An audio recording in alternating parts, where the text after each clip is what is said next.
This is the Big Chat Small Talk podcast for dynamic, engaged minds who love thought-provoking discussions about big life challenges in an approachable way. Join me, Bernie Bennett, and me, Louise Anderson, to challenge your own perspective, to share insights and wisdom on navigating life's demands. Let us have a big chat about important issues in a small talk way. So, in today's society where governmental intervention into family life has become a more frequent occurrence, are children overly protected by this, empowering a nanny state, or has moving away from the types of traditional discipline outlawed in places like Scotland seen the growth on empowered youth? So what we're looking at today is, how do we discipline our children? Yeah. There is no right way or wrong way, but interesting nonetheless. And have our children grown into society the way that we want them to grow? So can I start with you, your experience?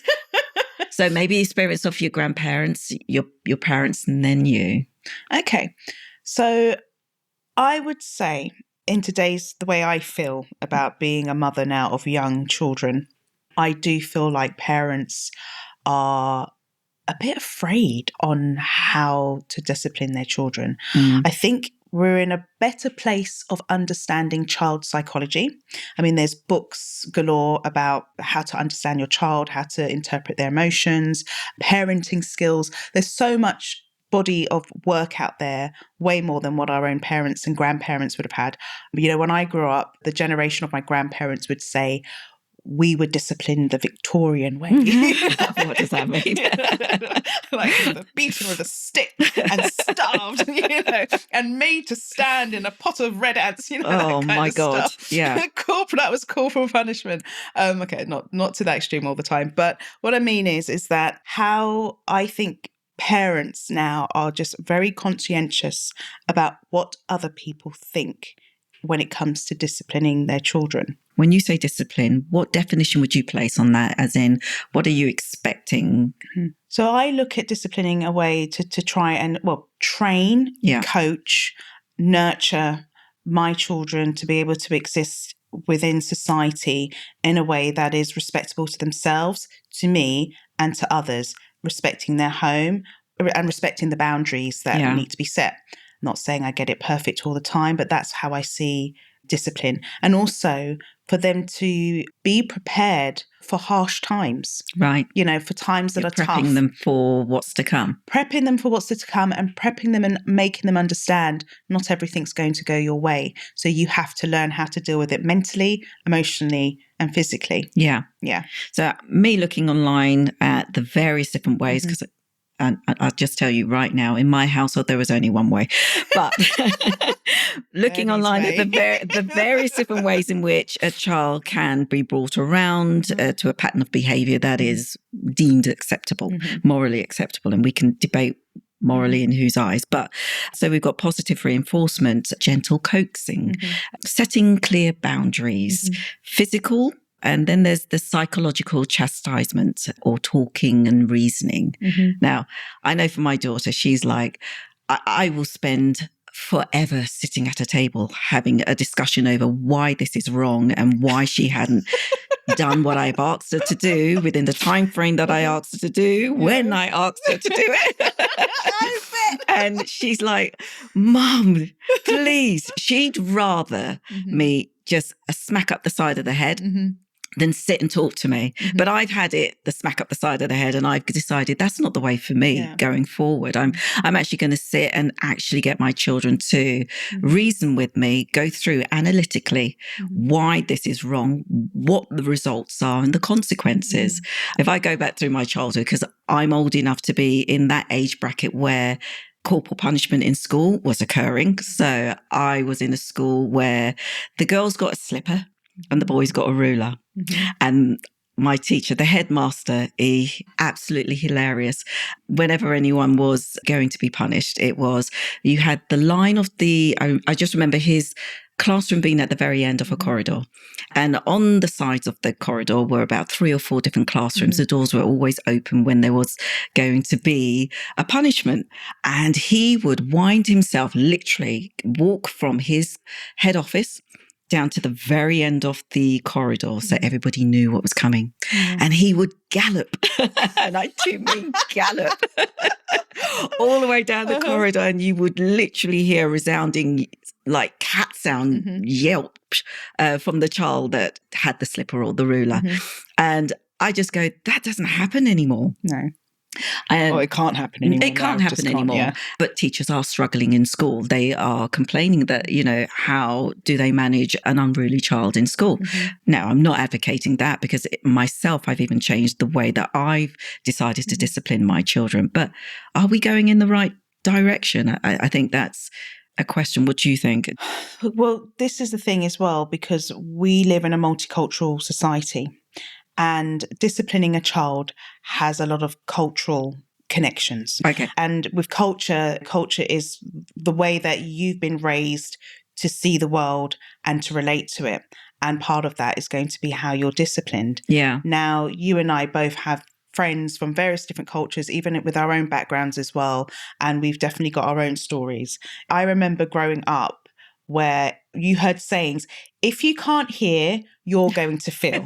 I've got that one as well. Yes. And other sayings as well, like, why are you crying for? Because I will give you something to cry about. Or don't spoil the rod. Was it don't spare the rod and spoil the child? Exactly. Yeah. So, and I have to say, don't get me wrong, there were times I had to take a beating and I didn't I didn't like it. But am I damaged or traumatized or a broken person because of it? No. But then at the same time, when my mum was disciplining us, we did get a smack, and we got a smack because that's just how it was back then. Yeah. It wasn't just a smack with the hand, it was the wooden spoon. I would have to say myself, I felt, I mean, the whole being smacked as a child, I'm like you. I don't think I've got any residual damage from it. I think actually I've grown as a person. I'm more resilient. I'm more determined and measured in the things that I do, because I know that actions have consequences. Yeah. And I don't know that sort of diapole of what a child does and the consequences are actually linked maybe in today's society, because we're just seeing more and more unruly children. Yeah. And I think maybe something else needs to happen. I don't want to see any of the young boys or young girls fighting on the street. We hear about gangs and what's going on in the streets. And I'm just going, when I was growing up, I didn't hear all of this. What's going on? What's different now? Okay, that's an interesting point. There've always been gangs. Do you think? There's always been problems. I've been sheltered. Yeah, I think probably. There have always been gangs. We can go through history where there's been, the Rocks, Mods. There were problems in, we grew up around London, but around the time when we were growing up, Glasgow was probably one of the worst cities in Europe for gangs. It's always been there. It's just how it's been reported. But I think what I'm seeing now is that, well, for me, so I was smacked as a child. Hello, my name's Louise, and I was smacked as a child. When I was naughty, I got a whooping. But what my mum wasn't probably very good at, because there just wasn't the patience or the time or the capacity, and I think it was a generational thing, is that positive follow through. Yeah. The analytics, the understanding why this has happened, the trying to also build in the emotional intelligence factor. That was definitely missing. And what I'm seeing now is that parents are probably better equipped with that. We're more informed. Like I said, there's a load of body of work with child psychology, how to discipline a child. But I am of the view that parents, if they want to smack their child, they should be allowed to. And that's where I stand with that, because I think you have to decide what works for your children and what works for you as a parent. And if a smack on the bottom or a smack on the hand works, I can see where the law does step in, because I am a little bit cautious on that level, because to be fair, there are some that don't have boundaries. So we do need to protect our children within the home. And when we are talking about the state interfering with various different child laws that protect the child, I'm going, because when you're hearing about baby P and other instances where we don't know what's gone on in the household, but you can just imagine that child needed someone there to stand in its place and protect it from any of the abuse coming its direction. Yeah. But They are clearly cases of abuse and neglect with those particular examples. But I think it's how you intend. I mean, if you go to hit a child with the intent to be cruel and to hurt them, that's clearly abuse. But if your child has, like in my household, we have stages. There's warning number 1. Yeah. It comes with a smile. It comes with a smile. There's warning number 2, comes with a frown. There's warning number 3. Well, there's no warning number 3. It's timeout or things are taken away. I say, if you don't listen to me, you know what the final stage is. It's the smack. You know it's coming. So my children have it broken down in stages. But one thing I've tried to do, and a little bit like yourself, changing it from what we experienced as children, is like I do the positive follow through. We sit down and we talk. We have to understand why this has happened. Yeah. Because I remember when I used to ask why. Yeah. Don't ask me why. Yeah. You're not allowed. You're not allowed to ask. No. Asking why was punishment. It's, you got punished for that Potential. too. Yeah. So I think it's just trying to find that balance. But what I struggle with, and as a parent, is that I do feel in our society that autonomy of being able to decide what you do with your child, we do with our child, is being eroded. Yeah. Yeah. I would say I'm gonna absolutely agree with you when you say the follow through is really important. I know I talk my kids to death. I absolutely do. Having said that, and they will put their hands up and say, "Mum, enough." But having said that, literally after I've disciplined them in that way, they will go, "Mum, do you want to watch a movie?" And I go, I'm doing something right. They still want to spend time with me. Yeah. I do have that very clear linear line of, we are not friends. Yeah. I am your mother and you are a child in this house. And it is really clearly marked, because I don't want my child talking to me on the same level, having the same conversation. I think that's difficult to manage in a household. I agree. I agree with that. We're not friends. And let's bring it back to society and culture, because I think in Western societies, parental style is to be friends with your children. Yeah, no. And I'm like, no.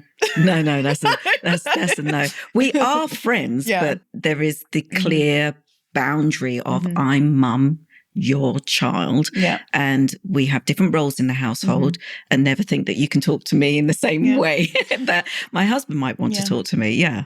But do you think in this society, people might even consider that to be quite harsh? Like making sure children understand their place in the household? Is that difficult? Because I think in this society, people, it's great to worship your child. You know, you've got your little kings and your little queens, or your little princess and your prince.